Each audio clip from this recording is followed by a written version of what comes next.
नमस्कार, आदाब, सत श्री अकाल, जय भीम, जोहार। मेरा नाम है नवीन कुमार। ऐसे कैसे बनेगा इंडिया गठबंधन का काम जब आपस में ही मचाएंगे कोहराम। क्योंकि एक तरफ 2024 के लिए एकता का नगाड़ा बजाया जा रहा है, तो दूसरी तरफ राज्यों के चुनाव में एक दूसरे का कबाड़ा करने पर तुले हैं साझीदार। और अव्वल सवाल तो यह है कि साझीदार कहा भी जाए या नहीं। देखिए कि इंडिया गठबंधन के ऐलान के बाद पहली बार चुनाव होने जा रहे हैं। आप इसे गठबंधन की पहली परीक्षा भी बोल सकते हैं। लेकिन समाजवादी पार्टी और कांग्रेस ने इस चुनाव में एक दूसरे के खिलाफ ताल ठोक दी है। उम्मीद की जा रही थी कि मध्य प्रदेश में कांग्रेस सपा के साथ गठबंधन कर सकती है, लेकिन गठबंधन तो छोड़ दीजिए, आपस में गठबंधन को लेकर कोई ठोस राजनीतिक बात तक नहीं हुई। न कांग्रेस ने समाजवादी पार्टी की तरफ कदम बढ़ाया और न ही समाजवादी पार्टी ने कांग्रेस की तरफ। आपको पता ही है कि इस साल के अंत तक 5 राज्यों में विधानसभा के चुनाव होने वाले हैं। राजस्थान, छत्तीसगढ़, मध्य प्रदेश, तेलंगाना और मिजोरम। इसमें से मध्य प्रदेश को लेकर सबकी उत्सुकता थी, क्योंकि समाजवादी पार्टी यहां पहले भी चुनाव लड़ती रही है और कुछ सीटें जीतती भी रही है। चुनाव की तारीख के ऐलान के साथ ही सभी पार्टियों ने अपने अपने उम्मीदवारों की लिस्ट जारी करना शुरू कर दिया। देखिए कि 15 अक्टूबर को कांग्रेस ने 3 राज्यों छत्तीसगढ़, तेलंगाना और मध्य प्रदेश के लिए उम्मीदवारों की पहली लिस्ट जारी की। इसमें से मध्य प्रदेश के 144 उम्मीदवार थे और इसके अगले दिन समाजवादी पार्टी ने 9 विधानसभा सीटों पर अपने उम्मीदवारों की दूसरी लिस्ट जारी कर दी। और इन घोषणाओं ने यह बात बेपर्दा कर दी कि इंडिया गठबंधन के भीतर फिलहाल इतनी एकता तो नहीं है कि हर चुनावी जीत के लिए उसके घटक दल एक दूसरे का साथ देने और साथ लेने के बारे में सोचे। उम्मीद की जा रही थी कि मध्य प्रदेश में कांग्रेस सपा के साथ गठबंधन कर सकती है, लेकिन कांग्रेस ने इस उम्मीद को खत्म कर दिया। कैसे, जरा इसको समझिए। दरअसल कांग्रेस ने जो लिस्ट जारी की है, उनमें से 4 सीटें वो भी हैं जिन पर समाजवादी पार्टी ने पहले ही उम्मीदवार खड़े कर दिए थे। पहली लिस्ट में अखिलेश यादव ने अपनी पहली लिस्ट कांग्रेस से पहले जारी की थी और कुल 7 सीटों पर उम्मीदवार उतारे थे। माना जा रहा था कि इन 7 सीटों पर कांग्रेस अपने उम्मीदवार नहीं उतारेगी, लेकिन अब इनमें से 4 सीटों पर कांग्रेस और समाजवादी पार्टी के उम्मीदवार आमने सामने हो गए हैं। वो सीटें हैं चितरंगी, मेहगांव, भांडेर और राजनगर।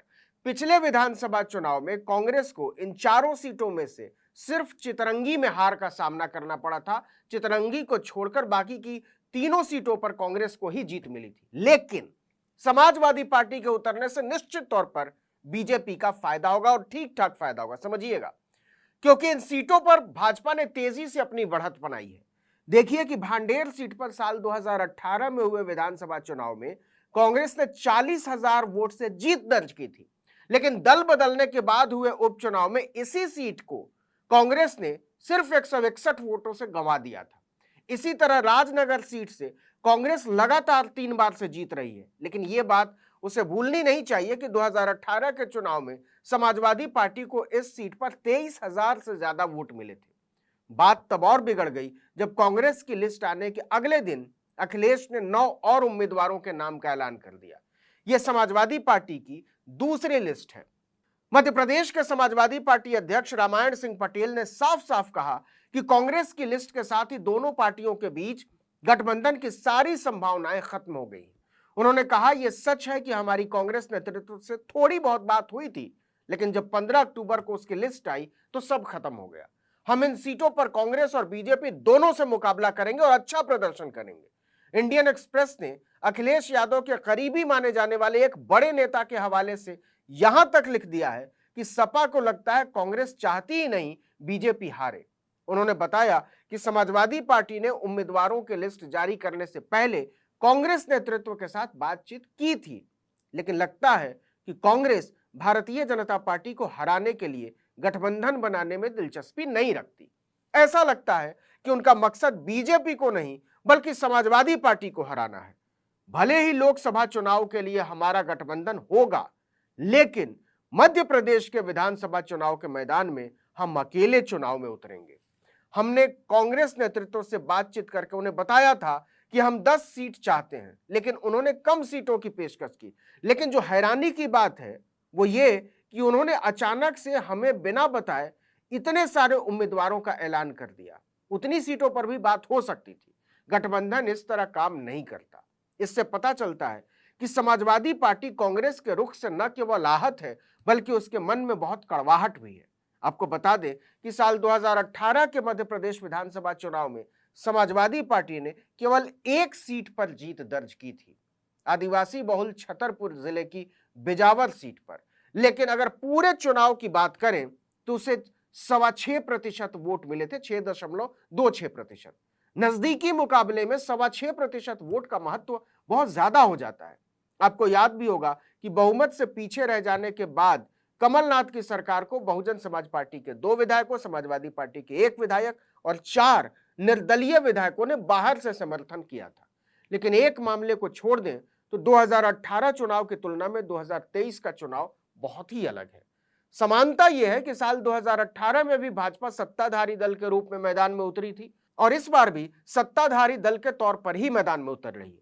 लेकिन इसके बावजूद इस बार की तस्वीर बड़ी अलग है, क्योंकि पिछली बार भाजपा 15 साल तक सरकार चलाते हुए चुनाव में गई थी और इस बार बीजेपी सिर्फ 15 महीने तक सत्ता से दूर रहने और कांग्रेस विधायकों की बगावत के बाद बनी सरकार के साथ चुनावी मैदान में उतर रही है। दूसरा अंतर यह है कि पिछली बार भाजपा साफ तौर पर शिवराज सिंह चौहान के चेहरे के साथ चुनाव में गई थी, लेकिन इस बार उनका चेहरा नदारद है। यह चुनाव भाजपा मोदी के नाम और पोस्टर पर लड़ रही है। शिवराज सिंह चौहान को लेकर तो एक बार ऐसा भी लगा था कि उनका टिकट ही कटने जा रहा है, लेकिन शिवराज सिंह ने इस पर एक तरह से बगावत की राह पकड़ ली और इसके बाद भाजपा ने उनके टिकट का ऐलान किया। उमा भारती भी एक फैक्टर है। पिछड़ी जाति में उनका अच्छा दबदबा माना जाता है, खासकर लोध में। पिछली बार भाजपा ने उन्हें कैंपेन का बड़ा चेहरा बनाया था, हर जगह ले जाती थी पार्टी, लेकिन इस बार उन्हें दूध की मक्खी की तरह निकाल फेंका है और वो लगातार भाजपा के खिलाफ आग उगल रही है। इसका भी फर्क पड़ेगा। एक और बड़ा अंतर यह है कि कई बड़े नेता दल बदल चुके हैं। साल 2018 विधानसभा चुनाव में कमलनाथ के बाद कांग्रेस के चुनाव अभियान के सबसे बड़े महारथी ज्योतिरादित्य सिंधिया भारतीय जनता पार्टी में शामिल हो चुके हैं।